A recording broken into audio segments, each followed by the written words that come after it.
Cette vidéo a été tournée un mois avant que Dylan Field annonce le rachat de Figma par Adobe. Je voulais juste vous le dire, bonne vidéo. Lui, c'est Dylan Field, le CEO de Figma. Figma, c'est l'application numéro 1 de design dans le monde. Et ça, c'est moi. Et là, c'est nos deux mains qui pratiquent le high five. Ce geste de célébration appelé aussi le top là ou encore le tapement 5 en français. Ouais, en anglais, ça rend mieux, on est d'accord. Bref, voilà la scène. Maintenant, laissez-moi vous expliquer comment j'en suis arrivé là. Figma, pour ceux qui ne connaissent pas encore, c'est un éditeur graphique vectoriel et aussi un outil de prototypage. C'est un outil qu'on dit web-based, ça veut dire qu'on peut y accéder depuis n'importe quel navigateur avec une connexion internet, et ma foi fort pratique. Figma, au fil des années, a écrasé tous ses concurrents et notamment lors du confinement grâce à la collaboration multicurseur à distance qui était déjà mise en place et qui a permis aux designers un télétravail parfait. Et ouais, désolé les autres, trop tard, pas de chance. Figma, ces dernières années, commence vraiment à grandir et à être utilisé par de plus en plus de personnes dans plus en plus de domaines d'expertise différents. Et c'est naturellement que cette entreprise américaine a commencé à ouvrir des bureaux un peu partout, notamment en Europe et notamment en France. Baguette, cocorico, Paris. Crac crac, mangez les pommes. Et donc on va voir des premières personnes embauchées chez Figma France. Et ces personnes embauchées chez Figma France, elles connaissent un peu mon contenu. Car oui, plus de 3 ans de pub et de contenu gratuit d'astuces sur Figma,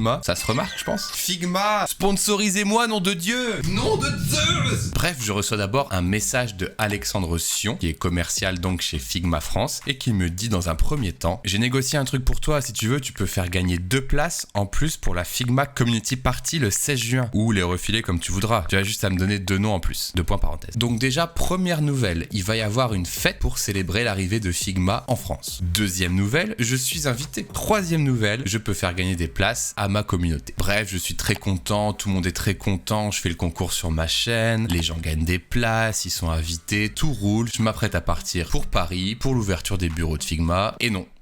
Parce que la veille, je reçois ça. Basti, demain, je vais te faire rencontrer Dylan Field, notre CEO. Ça te tente? Si oui, prépare 3 questions. 2 points parenthèses. Ah! Donc là, il est 17h05, je prends mon train à 7h du matin demain, et je dois préparer des questions pour interviewer le CEO de Figma.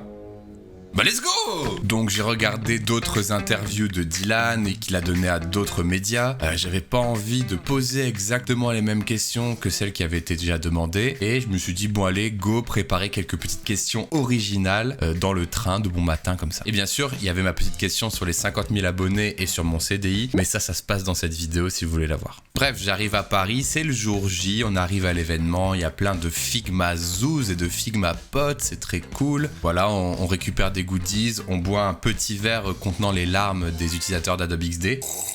Très très salé. Donc je rencontre d'abord Alex, on parle un petit peu, il me présente la directrice France, qui est en fait aussi la directrice Europe je crois, et qui me présente ensuite le bras droit de Dylan Field qui s'appelle Michael. Michael il me fait oh what the fuck bro, Jude et tout, et il me demande de montrer les questions avant de pouvoir les poser à Dylan. Je fais genre oh ok. Donc là je transpire un peu, je montre mes petites questions sur mon iPhone. Yeah, it's one question. Il les lit. Et il me fait un pouce en l'air. Great dude, bro. Comme ça, quoi. Les Américains, vous connaissez. Donc voilà, les questions sont validées en fait dans une foule pendant que Dylan Field, en fait, il parle déjà sur scène. Vous voyez un petit peu l'ambiance. D'ailleurs, si vous êtes là, n'hésitez pas à faire comme Michael, qui a mis un pouce sur mes questions. Mettez un petit pouce bleu sur cette vidéo et abonnez-vous. Si vous aimez bien les vidéos sur le design, je me suis donné du mal. Regardez, il fait 30 degrés dehors, j'ai chaud. Il y a Dylan Field qui est mis derrière. Je me suis donné du mal. Donc voilà, le bouton rouge, il est là. Abonnez-vous, tranquillement. Le discours de Dylan Field est fini et on m'amène derrière la scène. Et c'est parti, je papote avec Dylan Field, le fucking CEO de Figma. Alors c'est pas du tout une salle d'interview correcte, c'est la salle où il devait changer. Esthétiquement l'interview est dégueulasse, mais c'est mieux que rien, non? Sorry, You're fine. Nervous. Oh, don't be nervous. I'm the one who should be nervous. Ok, on s'installe, l'interview démarre et la première question que je lui pose pour se mettre un petit peu dans le bain, c'est Figma, qu'est-ce que ça veut dire en fait? Est-ce que vous êtes déjà posé la question vous d'ailleurs? Bah moi je l'ai posé à Dylan Field. So in English there's a word figment and it means figment of your imagination and basically it's like, you know, an idea. Eh bien, il m'explique en quelques mots que Figma, ça vient du mot figment, qui veut dire littéralement en français invention, création, et qui pour lui est l'image de l'idée qui jaillit comme ça un petit peu. And so it's almost like a unit of an idea is a figma. Et donc, en continuant sur la racine figment, il dit qu'une unité d'idée, ça pourrait être du coup un figma pour faire l'idée complète, le figment. Voilà. Et en vrai, le nom il tue, non? The original vision for the company was how do we eliminate the gap between imagination and reality, get ideas onto screens, and we kind of refined that into make design accessible for all. But I think of design not just as interface design, but any creative act, software, productivity, visual communication. And so I hope that by creating this visual canvas, it's a better way to be able to express ideas visually. Yeah, I think we cannot imagine a better name for this. Yes, thank you. Et c'est vrai qu'on peut pas imaginer un meilleur nom en fait pour Figma. Je vous ai aussi posé la question sur Instagram et Twitter, qu'est-ce que vous poseriez comme question au CEO de Figma? Et vous m'avez demandé de poser la question, comment Dylan imaginerait Figma dans 10 ans? So going back to that original vision statement of eliminate the gap between imagination and reality, it's like, okay, how do you actually do that? So yes, tools being better is helpful. Collaboration makes you work faster. Il a évidemment parlé de collaboration, il a aussi évoqué la community pour ne pas à chaque fois recréer des choses qui existaient déjà, mais il a quand même terminé par parler d'intelligence artificielle, comment les machines peuvent nous aider dans l'avenir à sortir nos idées plus rapidement de notre tête pour les rendre concrètes. Et c'est là où l'IA dans le design pourrait nous aider. But also things like brain-computer interfaces. Maybe that's not 10 years, maybe that's like more like 20 years. Yeah. But how do you actually get things out of your head faster onto a screen and work with a computer, work with AI, not in replacement of, but in addition to, in order to have a feedback loop going where you're able to then get to the results you want faster so you can build and design better things. Ensuite, je lui ai parlé d'un truc qu'on avait pas mal vu sur les réseaux sociaux ce jour-là, c'est-à-dire qu'il y avait des pubs dans le métro pour Figma, même à la gare, j'ai vu ça à la gare du Nord à Paris. Forcément, je lui en ai parlé parce que tout le monde était en train de poster sa petite photo. Oh, Bastille, il y a Figma dans le métro, qu'est-ce que c'est que ça? Et du coup, je lui ai demandé s'il ciblait une audience beaucoup plus large que les UX UI designers. First of all, internationally, 83% of our weekly active users that use Figma every week, 83% are actually outside the United States. Qu'en effet, il y a 83% des gens qui utilisent Figma qui ne sont pas aux États-Unis déjà. Donc à mon avis, c'est un peu pour ça qu'ils sont en train d'ouvrir des bureaux un peu partout dans le monde. And more than half of our revenue comes from outside the United States. So from a pure, global standpoint, we're very focused on the world, not just the United States. But in terms of the personas that use Figma, we're, about a third of our users are actually designers. So there are 2/3 are marketers, product managers, engineers, everybody else in the organization, sales, HR sometimes. People think that's not the case, but with FigJam. Et notamment grâce à des outils comme FigJam, ça a ouvert la porte à Figma à des gens qui sont partout dans l'entreprise, en fait, tous les acteurs de l'entreprise et du projet.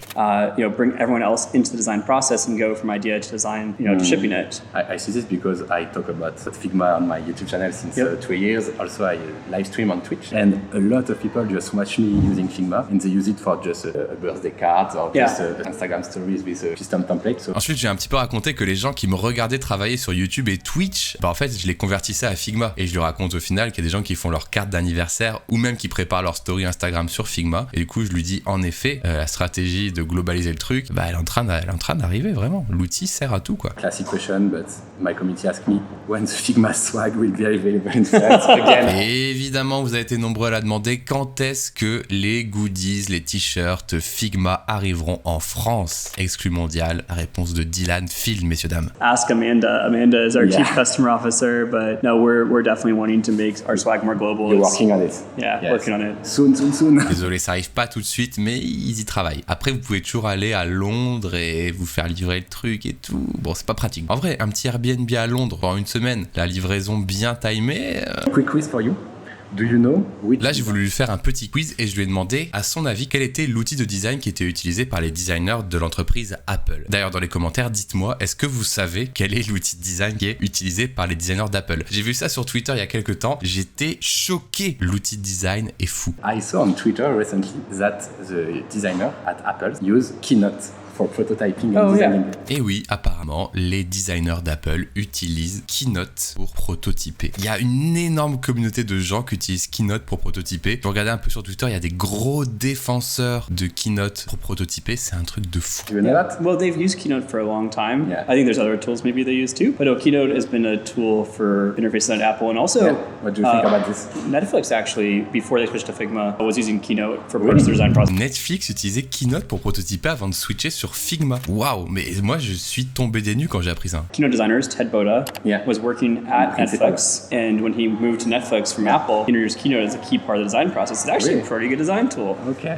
So yeah, I mean, I think Keynote's an amazing tool. I love using Keynote, but it is hard to use for very granular control. Yeah, so. and you miss some key feature like inspector or something like this. But when I discovered this last week, I say, what? What the fuck? Well, I mean, just like Figma, you can make presentations. It's not made for presentations. integration. That's true, that's true. You know, Keynote you can use for interface design. It's not made for interface design. So I think there's something to having a tool that's specifically built for a task. Yes. Et donc ouais, en effet, il y a une communauté Keynote et Dylan n'est pas si choqué que ça. Il trouve que c'est un bel outil et donc si vous n'avez jamais découvert le game des designers d'interface sur Keynote, allez checker ça. Je vous mets quelques ressources dans la description et sachez aussi, pour finir sur Apple, qu'ils utilisent ça notamment parce qu'ils veulent pas que leurs fichiers soient sur un outil qui ne leur appartient pas, qu'ils peuvent pas mettre leur maquette chez Figma parce que dans la philosophie d'Apple, il faut qu'ils possèdent tous leurs fichiers d'entreprise pour éviter tout leak et tout problème. Donc je pense que ça vient aussi de ça. En interne, on n'utilise que des outils Apple. My YouTube channel will turn 50,000 subscribers in few days. Oh my God, congrats. It's huge. Yeah. Do you have an idea? What can I do for celebrate 50,000 subscribers on my channel? On arrive à la dernière question, mais avant, dites-moi en commentaire quelle question vous auriez posée à Dylan Field. On sait jamais, je le recroise bientôt. La dernière question est la suivante. Dylan, qu'est-ce que je peux faire pour fêter mes 50 000 abonnés sur YouTube? Et ensuite, je lui révèle bien sûr mon changement de carrière. Si vous voulez voir sa réaction, c'est dans cette vidéo. Merci d'avoir regardé. So long.